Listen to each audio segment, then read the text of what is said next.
kind of not surprising that they were just jumping right to the demo and they knew a Mhm. lot about our product. I imagine that's a pretty common area for companies to struggle. Yeah, I think yeah, one of the things that I've also enjoyed about win-loss is there are usually a couple of general themes, or we call them like stories, that uh, when we're looking at our clients' data, we recognize.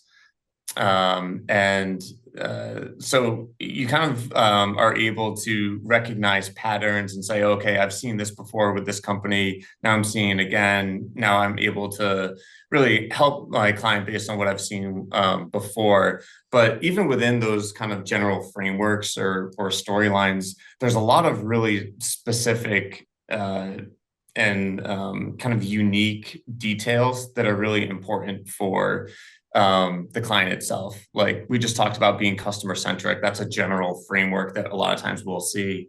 The other one is, or another one is, looking at the relationship between price and value. And one of the more interesting analyses we like to do is, like I was just talking about, satisfaction ratings.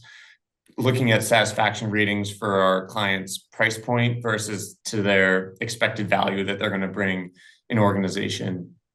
And what can sometimes be really impactful is for a client to see, oh, you know what? Satisfaction with our price point between when we win and when we lose is usually Mhm. actually pretty similar. But the satisfaction with expected value, there's a huge delta there. It's obviously really high for customers that selected you, but much lower for customers that didn't. And if the price point is the same, what's driving that delta? And that's where we try to unpack in a more detail for the client that we're working with. For the wins, like how are they seeing the value? What did they say in their own words was our client's value proposition or the best parts of their product offering versus in losses, what was different about that feedback? And Mhm. so, there are a couple of, you know, overall trends that we see that help us kind of focus on where to center with clients. But then from there, it's really getting into the nuance and the specificity of their own customers' feedback.